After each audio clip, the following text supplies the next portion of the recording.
Hello and welcome to the Tampering Podcast, part of the Athletic NBA Show Network. I'm Sam Amick, NBA national writer at The Athletic. We got one usual suspect this week, Anthony Slater, coming at us from the West Coast.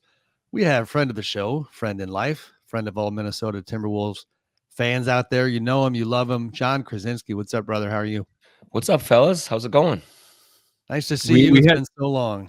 We had to wait until the Wolves got blown out by the Suns to have you on. It's like, that's right. Going too well. Yes. Wait till the loss. Yes. Let's bring in the Grim Reaper. Show, why the Wolves are screwed. The Suns game is an ominous sign.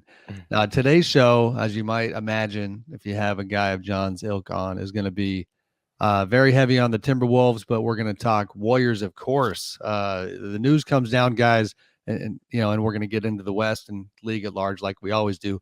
But the news comes down that Draymond Green is going to be suspended 5 games for his WWE act on Rudy Gobert the other night.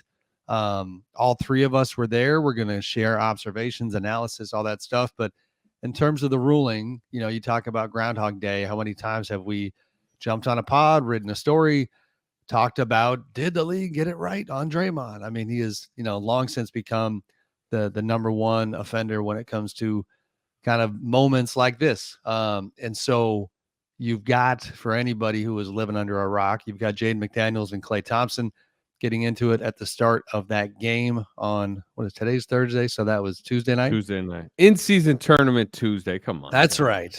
With that, poop emoji court the Warriors rolled out there. No offense. Wow. Woo. Maybe that's what had them in their feelings and feeling a weird vibe. But Jaden and Klay, scrapping with a 0-0 score. Rudy ends up trying to grab Klay. He's deemed a peacemaker by NBA official Tyler Ford with his fantastic post-game pool report interview with one Anthony Slater. Well done. Sorry. Continue. Move on. And you might not know what happens from there. Rudy, he gets that WWE treatment. Draymond comes flying out of nowhere and drags him for about 10 feet. You can't make this stuff up. And what I mean more specifically is, I believe I read in your guys' story 9 seconds. Did you guys have the stopwatch out? Oh yeah, baby. We timed it. Yes, was it 9 point something? Was it 8 point something? It was like 8 point something rounded up to 9. Okay, the roundup. I like the roundup. It was the roundup. That was a John executive decision. But we even let's in the interest of journalistic responsibility, we even made sure that the videos we're watching were not slowed down. Sometimes you see stuff online and slow down. So we went to the official video. 2 minutes long. Wow. No. Yes, exactly. With Rudy's face, please let go. But 5 games, thoughts that, it's not nothing, but there was some speculation that I saw in media that maybe they'd throw the book at him even harder. Slater, I believe Jay Williams was banging the table for 10 on ESPN. Was he? I was thinking 1 to 3, like spur of the moment when it happened was kind of my guess. Honestly, if it's, name your random player, Obi Toppin or something, just that happened to randomly do that, it probably would have been 1 to 3, right? And the league is not this isn't some sly behind the closed doors, like, hey, it's Draymond, let's make it harsher. They're literally putting in their press release, his history matters. They did it in the Sabonis deal when they decided to suspend him, and they're saying it now, and it's their transparent attempt to tell him to stop. He is pretty transparently, by the way, this was his second injection this week, and after the first one, he came out stop telling me to not be me. I'm going to be me. I've succeeded being me. And his argument is correct. He was literally just given a 4-year, $100 million extension after so much of this has gone down, including punching Jordan Poole. So I don't know. I mean, it's the league telling him to stop. It's him telling them he's not going to stop. They're going to increase the punishments. 5, in my opinion, seems a little harsh, but it's because they want it to seem harsh, right?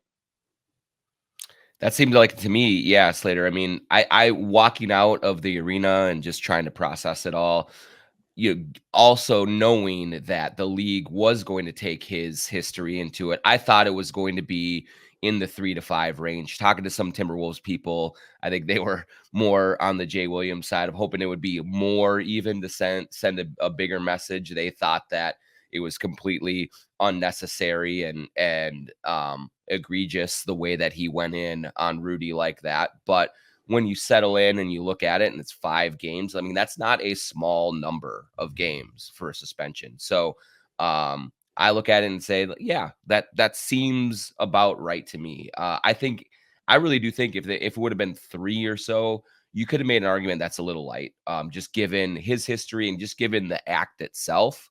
And so 5 sounds right. Maybe anything more than that would have been a little on the harsh side, in my view. The other part of this, and I don't know how much fans care about this, but I know Draymond Green does. It is 5 game checks, which is about $780,000. It's a lot of money. It is not a small amount of money. What is funny on Slater, this each game for the full thing. The full fine is $780,000, which like Rudy, Clay, and Jaden McDaniels got $25K, and like $25K. It's like, well, don't take $25K from me, please. Right. And I know, like, look, the scale is different, but like $780K to Draymond is kind of like, for us, I don't want to scale it and reveal anything, but the other part of this that is what Slater makes. Yeah, look at that view. Thank you. The other part of this that is kind of funny is Warriors save some tax, and they do bite around the margins, and they open the season with only 13 players in the on. Warriors are like, give them 10. Yeah. They are not saying that, but consolation prize, I believe, is a term I've heard. You know how much tax they save? $2.5 million. Wow. Okay. So he just became employee of the month then, basically.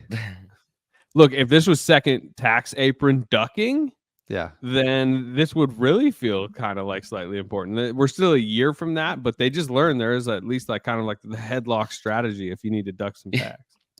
Just kidding, by the way. Yeah, I mean, I think they got it right. It is 5 games is a lot. What I mean? I thought it would land more in the 3 territory. But listen, when you kind of alluded to it, Slater, when you got Draymond at this stage of his career, which is to say he's still got a lot of basketball left, just signed a 4-year, $100 million deal. The league is thinking about the long view as well. Like if you give him 1, if you give him 2, then what is, going to slow his mind down next time he feels like choking somebody out again? You are trying to mitigate this thing for the next 4 or 5 years. So the whole thing was wild, though. I mean, let's go back to that night, and I know it's a little outdated at this point, but it's still just so fresh in my mind. I come out of the tunnel right before the game, and I'm going to share this story at my own expense. I come out looking like your classic sports writer who has taken part in the free soft serve ice cream and got my Diet Pepsi, looking like a schlub coming up the stairs. Decided not to take the elevator because I got to get a few steps in if I'm going to have the soft serve. And I turn up the stairwell and I just hear this incredible noise from the crowd. Like, all right, something just popped off. I turn around. I'm about 20, 30 feet away from the fight. And just my brain trying to process, because I can see Draymond with his arms around somebody.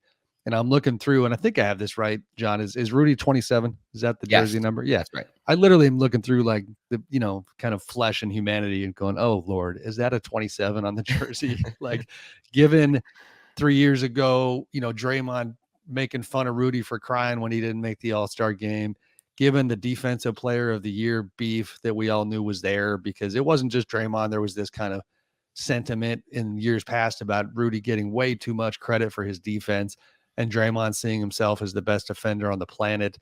Given all that context, like, you've got to be kidding me. Is he really sitting here choking out Rudy Gobert? From there, Jaden McDaniels coming off the court because he got ejected, coming through the tunnel. And this was in our story. I didn't put all the detail on it.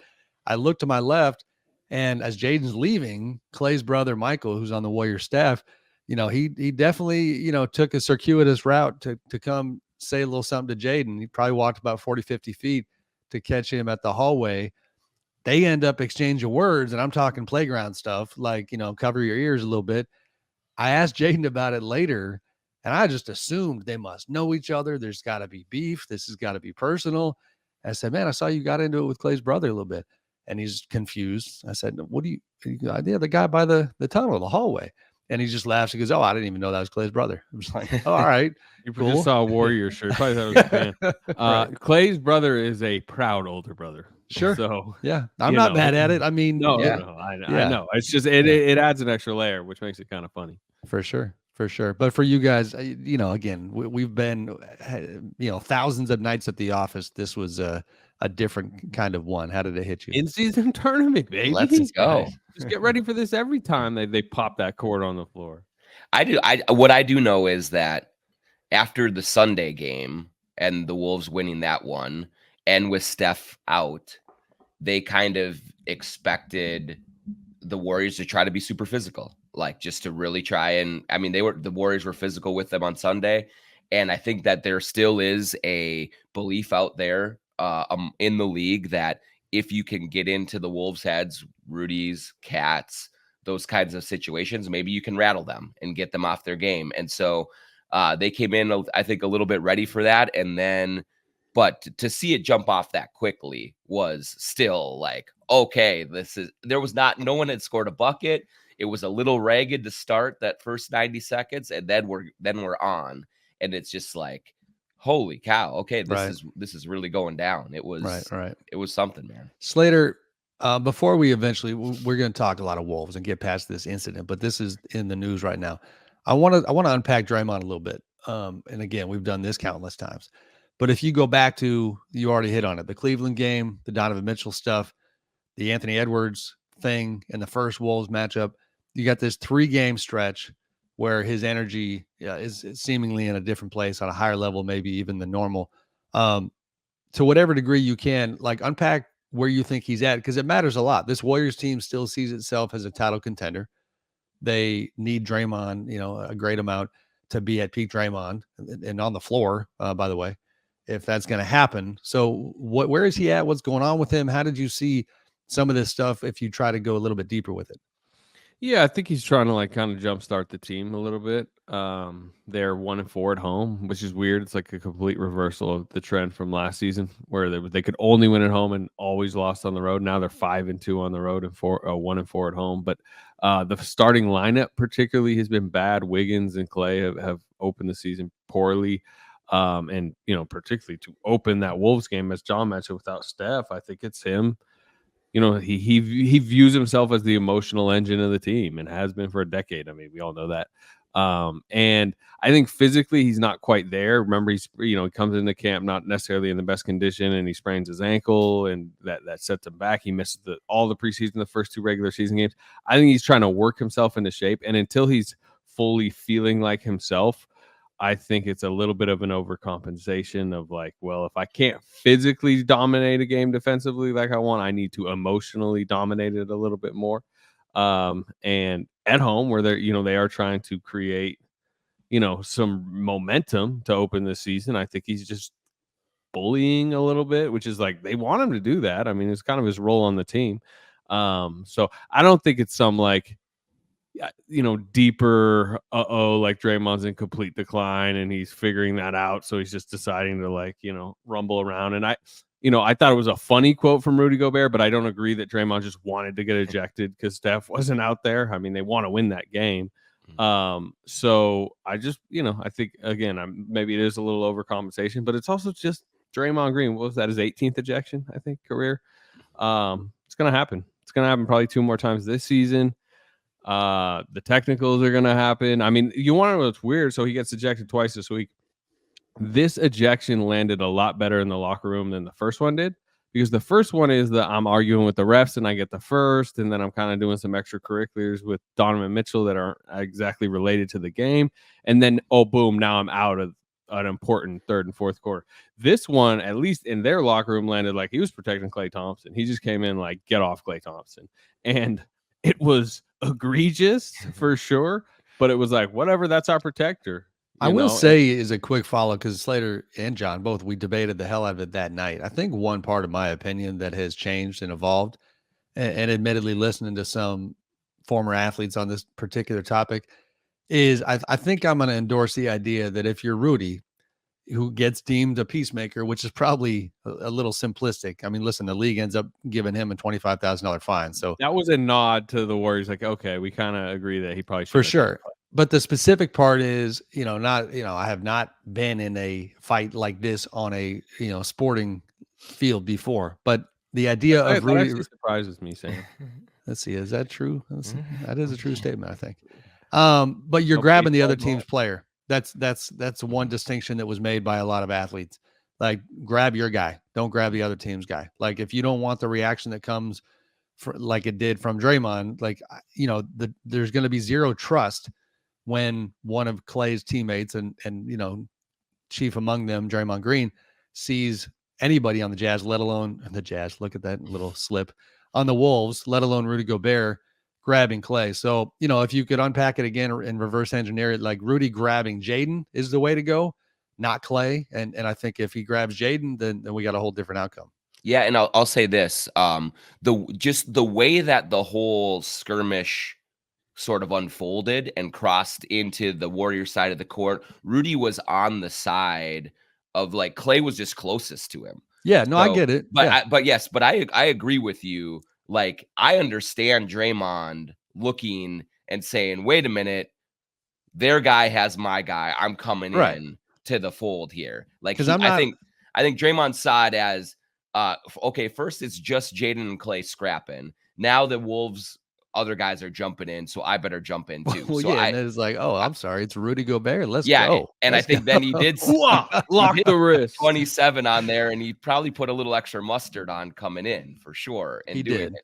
But By the way, the other part, real quick, like Yeah, the yeah. other part, like, I have seen Warriors fans react to one, like, little screenshot of Rudy possibly having his it's arm ridiculous. around Clay's neck. It was not even close if you compare what Draymond did to Rudy and Rudy did to Clay. John, And it was clear John, that he was just John, trying I'm to gonna get give him you. off. I'm gonna give you a small suggestion. Don't dive too deep into Warriors Twitter. Yeah, Don't do it. I know. It's risky at best, but, like, Rudy, if you watch it unfold in real time, like, I see why Tyler Ford said he was being a peacemaker, because it was like, it was him trying to grab and just calm everything down. He did not get up and choke him in the neck. There was none of that stuff. But still, like, I do get why Draymond looked at that and said, I've got to get in here. Now, he should have gotten in there in a completely different fashion than he did. And that's why. Hey, Rudy. Yeah. Guys, let's talk Rudy. about this a little bit. Yeah. Can't we just all get along?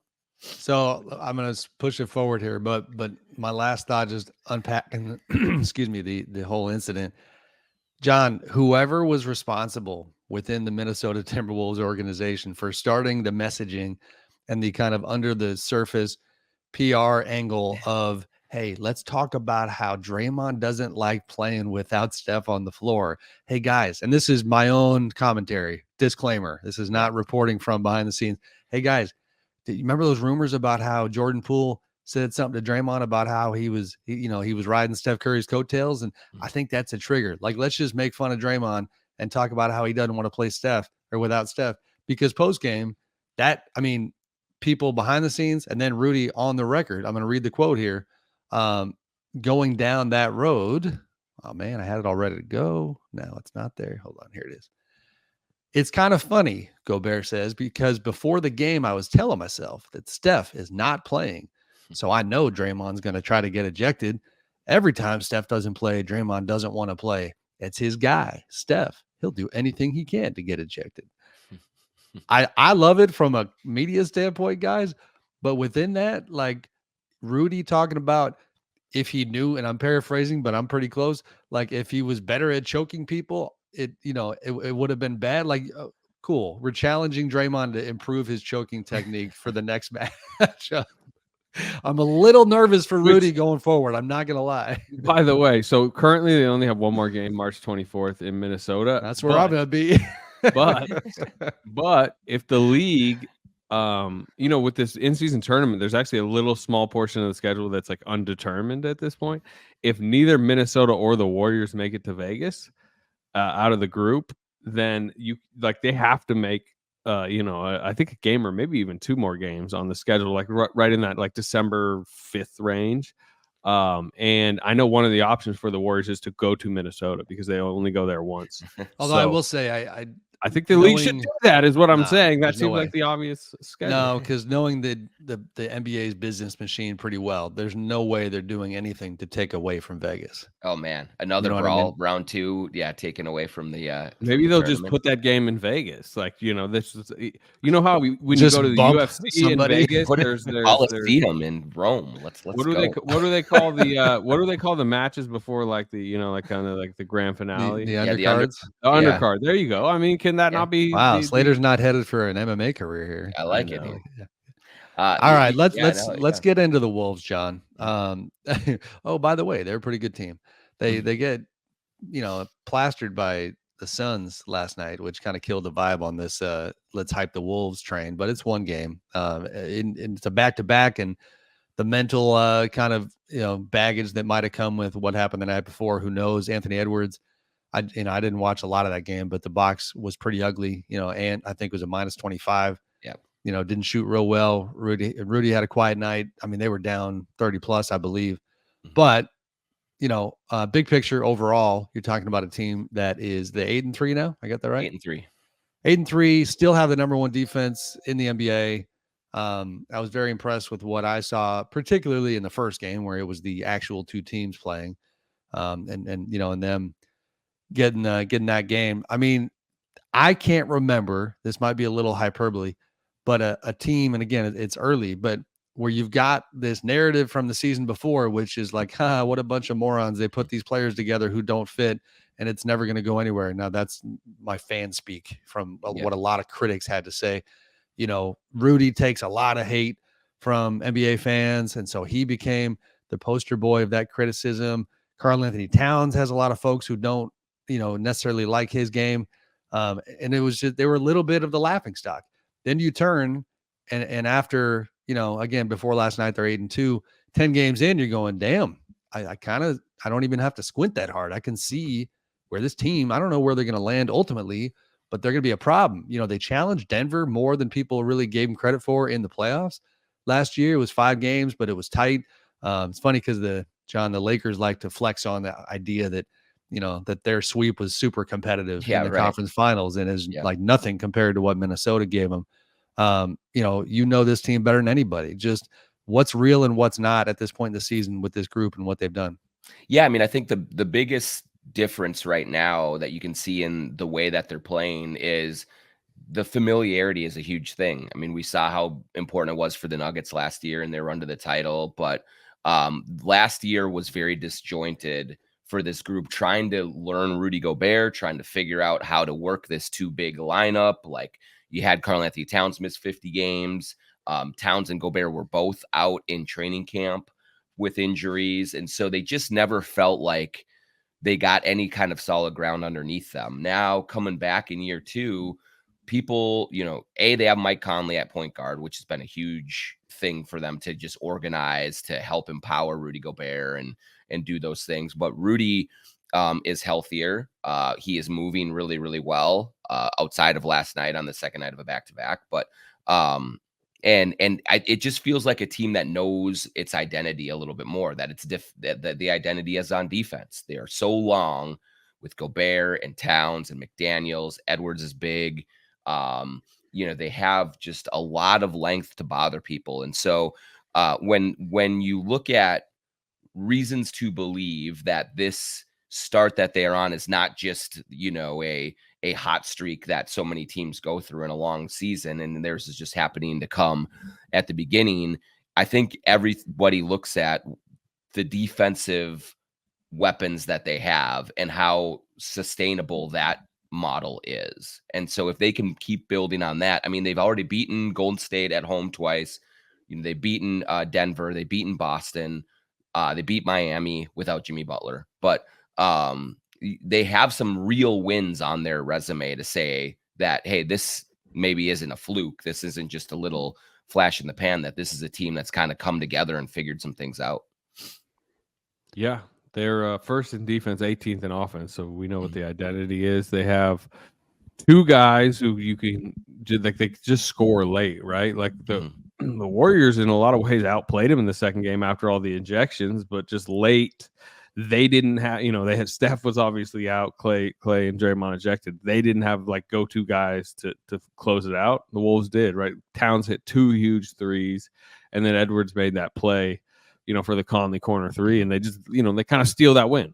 And that's what good playoff teams do, right? They have great defensive rating, and in a clutch game, they finish you off.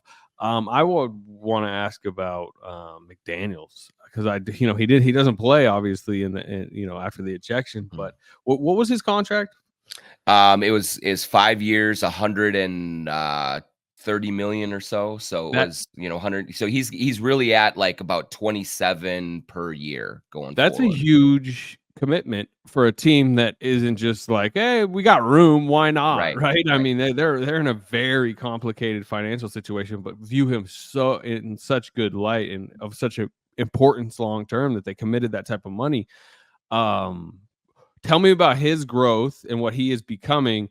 And then also, I mean, we should probably flip it into like, what are like, it's kind of a weird time for them long term. Like, where does this go financially?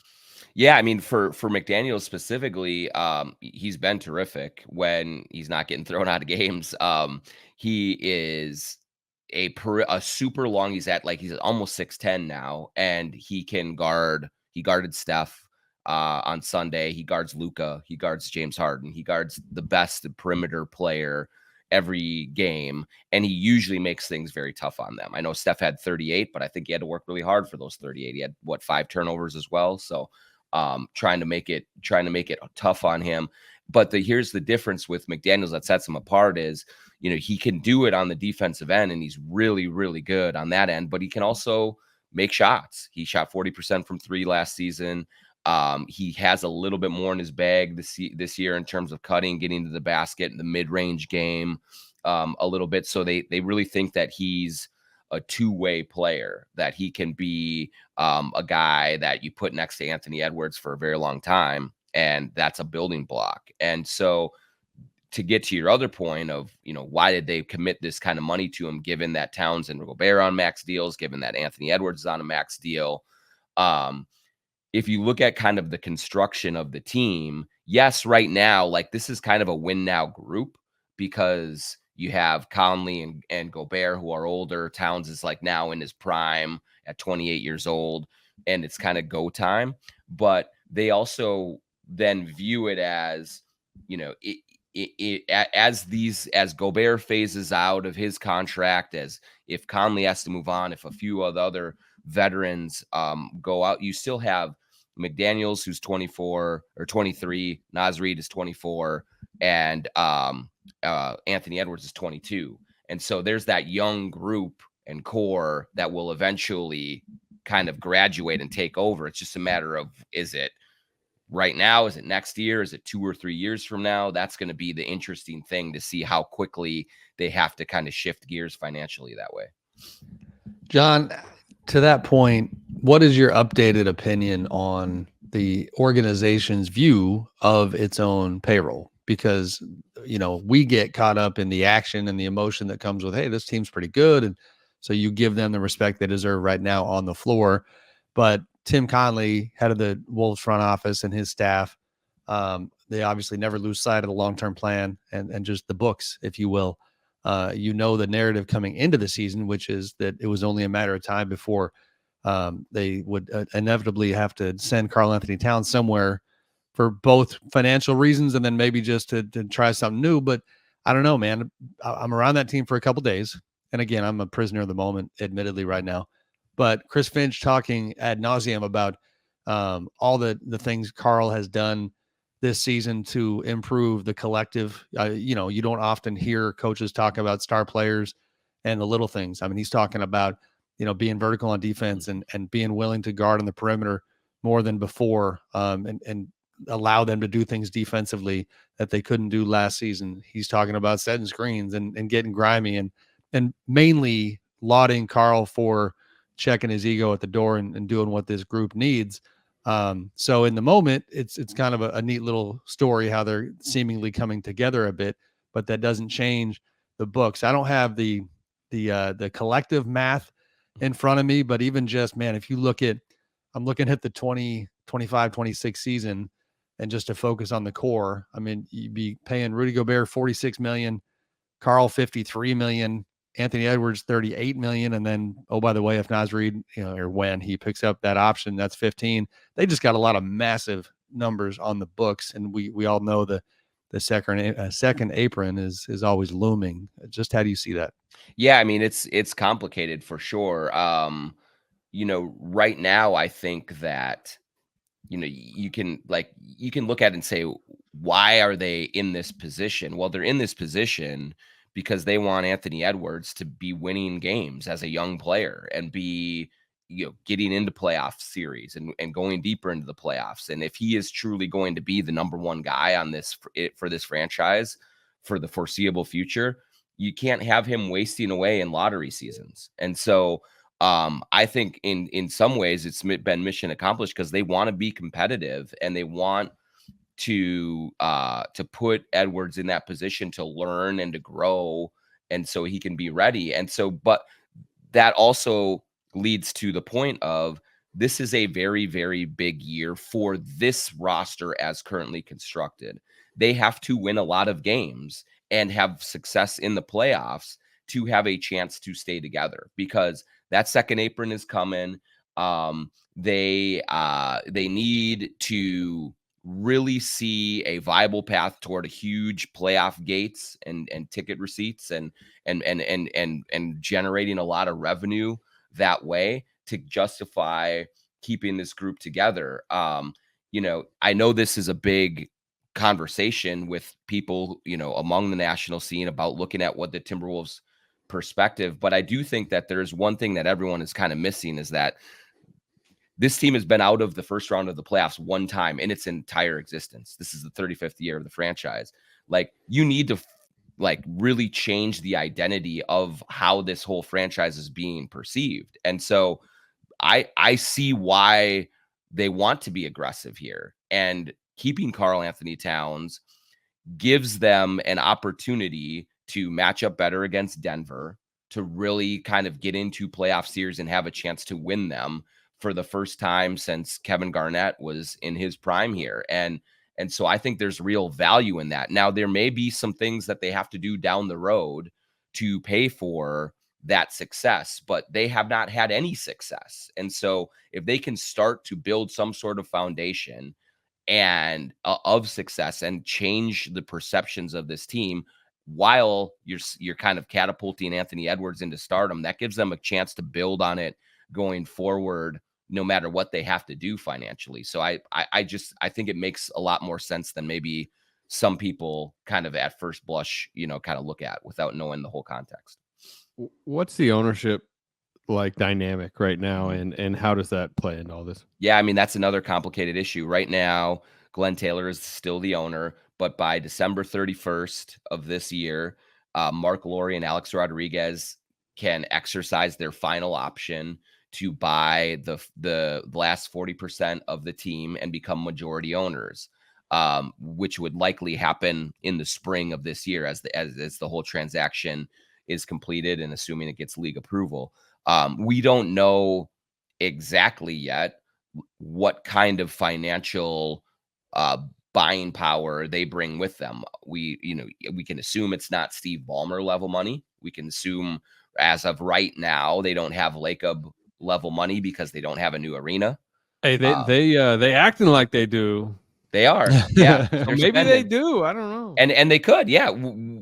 They have sort of been a little bit more under the radar right now, just because technically they do not own the team yet, but they have certainly factored big time in the decision making.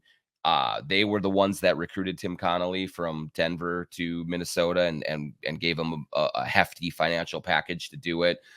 They absolutely have been consulted and are firmly, in on paying Jaden McDaniels what they paid him, on paying Naz Reid what they paid him. So they're absolutely involved and fully aware of the price tag that is coming.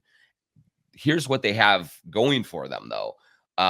They came in and they bought into the Timberwolves on a $1.6 billion evaluation. Right now, right now, they probably already have almost $1 billion in equity. I mean, it's a $2.5 billion asset at least. And so if they continue winning, if they start to look at things like new arenas and stuff, it goes well north of $3 billion. So they have a lot of, they got a great deal on it. And that is going to give them some sort of spending power, financial solvency that might be harder to come by had they had to purchase it at $2.5 billion, and go for it that way. All right, gentlemen, I'm going to segue here. John, you mentioned a guy by the name of Steve Ballmer. His Clippers are having a hard time, and let's just get into some of the action from this week. The Clippers are on my mind. I wrote a piece today with Josh Robbins and Mike Borkenoff. Check that out on our site, trying to highlight just some of the early season action, which teams have impressed, which teams have not. So when the question was posed to me, which teams have underperformed and do you think they will turn it around? I was, none too thrilled to get into the Clippers situation. And I only say thrilled because I always love these high profile situations when it's like, how many times do we need to learn that, this is not just a game of throw as much talent into the same pot as you possibly can and assume that it is going to work. James Harden wanted nothing more than to get to the Clippers, where you look on paper and they've got 4 future Hall of Famers in Kawhi Leonard, Paul George, Russell Westbrook, and then the Beard. They're 0-5. So I waited until, 5 is a good little chunk of time where I'm very comfortable saying, let's unpack this a little bit, because one game, all right, it was in the Garden. They played the Knicks. James hadn't been on the court. Fine. 2 games, pulling up where they went next. Brooklyn. You're then losing at Brooklyn. You're losing at Dallas, giving up 144. Defensively, a disaster in that game. 105-101 to Memphis. Then you lose to the champs and actually play pretty well against the Nuggets. But they're 0-5. To give the data real quick, during that span, league-wide, they're 27th in offense, 25th in defense, 29th in net rating. Harden is coming in at 15 points a game. His shooting splits are fine. 4.2 assists. He doesn't look well. He doesn't look good. And the assist part and the playmaking part is where it's just apples and oranges from his Philly life. And I don't really feel like going too far down the Harden road, but it is wild. It's like, man, like in Philly, he's seemingly resentful over the fact that he was willing to play the let's augment Joel Embiid and all of his superpowers like he did last year in Philly. James did a wonderful job of that, led the league in assists, and still scored the ball at a 20-point per game clip. I don't know. Basketball wise, that feels more fun than this. Didn't make the All-Star team though, right? Wasn't that an issue? Well, he's not about to make it this year. No, I know, but I mean, I feel like, wasn't there a sense from him that he didn't get like publicly No, there was, rewarded? but then the whole grass is always greener thing. Like, how is this better? It's only 5 games, but how the hell is this better? You're in your hometown. Well, yeah, I mean, to me, he's at the stage of his career where, like, yeah, it's just he's not gonna get back to what he was in Houston, and he's kind of chasing that. That happens a lot of times, with players, of his ilk, his age. But let's see him get in shape first. He's clearly not in like quite yet in basketball rhythm and shape. Their team is, and I actually thought they played pretty good against the Nuggets. I mean, obviously 0-5 is a bad number. I don't know if these pieces seem like they might not fit. Ty Lue did not close with Westbrook the other night. He went with kind of a better fitting lineup. But Harden doesn't look that good to me. Like, he might be able to play at that Philly level if he gets back to that Philly rhythm. He just doesn't have it. Right. I actually don't really doubt that he can play at that Philly level. He's just on the wrong team to do it. It's the whole one ball thing. That's where Ty Lue, it's wild to say because he's a guy with incredible respect around the league. He's a championship coach. I was at the game the other day, and this is, to be clear, just coming from like the scouting community, but people within the league are suddenly, chatting a little bit about Ty, like, man, there's some pressure on him over there. Steve Ballmer doesn't mess around. And you got a new arena coming for the Clippers this summer. I mean, it's a pretty unique landscape in terms of the pressure component, because the marketing business side, where they would love nothing more than to have a successful year that they could then sell to the fan base going into the new arena, it potentially is headed in the polar opposite direction, which is, we don't know what the hell we're going to do with our roster. We got a bunch of aging stars that didn't get the job done, and I'm getting ahead of myself here. But those 2 scenarios are still in play, and I think everybody in that Clippers building should be feeling a little bit tight right now. Yeah, I know. I think James said after the Denver game, hey, once this gets clicked in, we're going to be great. Like, he's expressing a lot of confidence, and it is still very early in the season. And so, and he just got there. So you can say that, yeah, this may just give them some time. They will figure things out and it could be really good. But the problem is that you're giving a benefit of the doubt to a team and a group of players that frankly does not really deserve it. From Harden's standpoint, but also from the Clippers standpoint in general. I mean, what in the last 3 years has told us that this is a group that really wants to even play basketball, that cares about it, that wants to do the hard work that it's going to take to be viable in the Western Conference with all of this parity? I mean, if anything defines this group other than, games missed for injury, it's a lack of want to. It feels like to me, just watching them, like, do these guys, they just expected that everything was going to be handed to them and work out great because I'm Kawhi Leonard, I'm Paul George, I'm this, I'm that, I'm James Harden. And I think they're at their stage of their careers where that's not going to be just falling into their laps. And I want to see if they're willing to do the dirty work that it's going to take to figure that out. I just don't know that this group is capable of that. I think their era was built around the idea that Kawhi Leonard might be the best player in basketball, right? I mean, they got him after he led the Raptors to a title, was the finals MVP. And you know how it works. When you do win the finals MVP, like that summer, you were believed to basically be the best player in basketball. Yes. That's when they signed him. That feels like ages ago. And to be honest, there are 5-game stretches randomly over the last few years where you're like, there he is. Mm-hmm. But I just don't, we could blame, the want to or the construction of the roster. I just don't think his body is holding up. And if he is not a top 5 player, they are not a title contender. And will he ever get back to that? I don't know. Not to, I shouldn't say not to, I guess, to pour a little salt in the wound that you kind of opened up there, John, as far as just the question of want to, which is, I think, somewhat fair. I think there's some nuance there.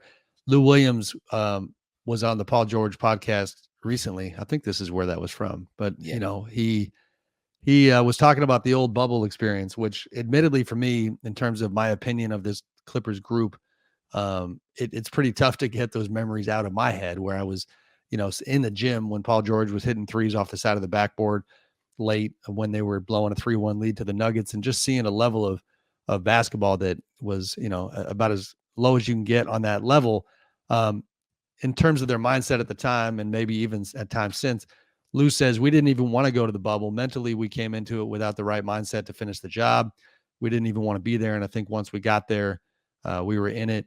There was some talk about how they didn't think a bubble title would be respected, and that might have impacted motivation. So this is where I've always been very sympathetic to Ty Lue, because that's not how Ty is cut. And he's been trying last year, a couple of years now, to, I think, change the culture. I think he's had some progress. I don't think they're the same team identity-wise that they were before. I think that's why they go get a Westbrook, which, say what you will about Russ competes. He's going to play ball. He loves the game, so we'll see where they go. We're on the back end of our chat and our pod here, but what else has jumped out to you guys this week? Mm. How about this? Zach LaVine. Why don't we talk a little bit about him? He's a guy that obviously John covered back in the day. And, the Bulls lose last night to the Magic. What are they now? Sam, you usually got the standings up like 4-8 or something like that. 4-8. That's right. 4-8. Yeah. Okay. I mean, he's the new name out there. I don't know how appealing. I don't know how great a package he's going to get. I believe he still has 3 years and like at over 40 per. I believe the last year of his deal is like 48 million. So it's a tough contract to trade. It's a tough contract for teams out there to absorb. But it's the name that's been floating out there.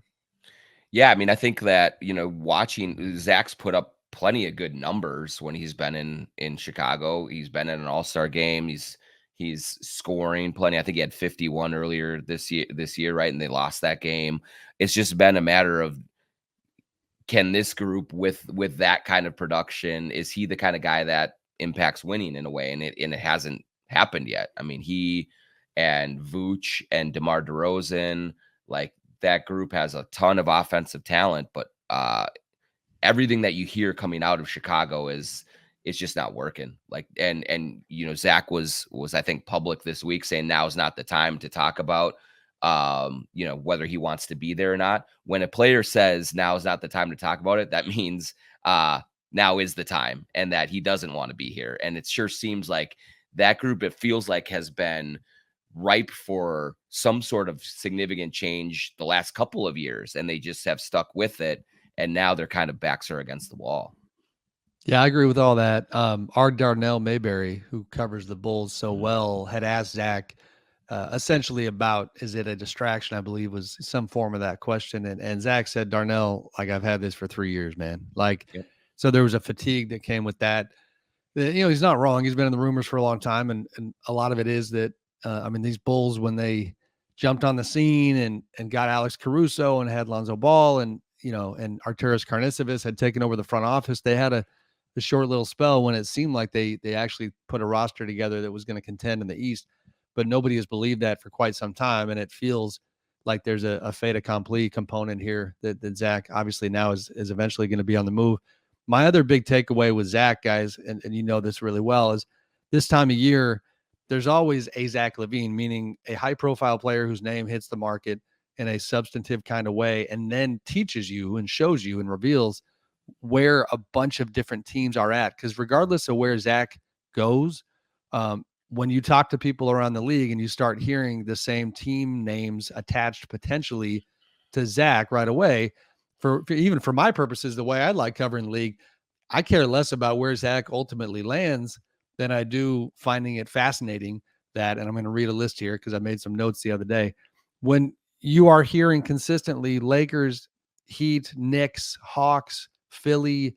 The takeaway there is that these are squads that, like, if you want Zach LaVine, you've got to give up quite a bit to get him. And so as far as how those teams see themselves, you now have learned that they have greater aspirations. They're going to be aggressive when the trade deadline comes around in February. To unpack some of those specific teams, on the Philly side, they've been tied to LaVine for a long time. That was where my mind certainly went first when I saw Shams put out the Zach story. As of now, anyway, my understanding in Philly, because we know that post James Harden trade, they are very well positioned to go get another really good player. And that had been their plan. Daryl Morey's plan was to put another all-star level player around Joel Embiid. For now, disclaimer, this could change. I don't get the sense that they are by any means going all in for Zach LaVine. And I think the Tyrese Maxey ascension is playing a part here, because Zach being conceivably a one-way player, they're getting scoring out of Tyrese. He just had a 50 piece the other day. And I think their interest would be more on a two-way player, preferably before the deadline, but who knows, maybe this summer. So Philly, certainly inquiring, I think, but not at the top of that list. The Heat, we know their off season and how much talent they let get out the door. So not a surprise that they are going after Zach. The Knicks, a good team. We talk to our Fred Katz about it all the time, where, the Julius Randle, Jalen Brunson approach has gotten them so far, but a lot of people think on the Knicks front, doesn't it seem like the Donovan Mitchell domino matters more to them? It's almost like save yourself for that. Yes, it does. But there's a gray area there, Slater. I think they know, for one, I think they have a bit of a split room. They have an interesting front office now. A lot of voices, right? A lot of voices. Leon Rose, Gerson Rosas, Frank Zanin. Another of John's old friends, right? That's right. Yes. John and I talked about it, I think, during your trip out west, John, that, Cat has been tied to the Knicks for years, but even more so with Gerson now in New York. So I think they're, they look at everything. I don't know exactly where they're at on Zach. But the Lakers, it just seems like a D'Angelo Russell upgrade, right? I mean, that 100%. Right. 100%. Yeah. And what I want to see is, I wonder what the package is for Zach LaVine. He's a good player. He is an explosive scorer, but is he the kind of guy who, I know by virtue, you have to get to a certain financial, a money level to make salaries work and match and do it that way. But I wonder if he's at the point in his career and where the Bulls are right now that they can fetch a huge return for him. I think the answer so. to that is no. Right. I don't, mostly because his contract. It's just, Yeah. In this second apron world. He's been dealing with a knee issue for a little while. Like, yeah. So I would predict that it's gonna go up. I mean, I would be surprised if any kind of deal went down anytime soon, because no. I think the Bulls to this point have been putting the price tag pretty high. Also, December 15th, right? That's the Right. big date where all these a whole lot more scenarios in play. Yeah. Absolutely. Yeah. So, no, I mean, that's the big name, and that is kind of the fun part, at least for us, not for the players that of this part of the season, is that we're just going to hear more and more names that might be on the move. There's a daily, if not hourly, assessment for all 30 teams of themselves. Do we feel good about who we see in the mirror, and how can we get better? So it's that time of year. John, I know you're busy. We thank you very, very much for joining us today. This was good stuff. We were going to have you on even before people started choking people out, but thanks for contributing. Slater, appreciate you, and we'll talk to you guys next week.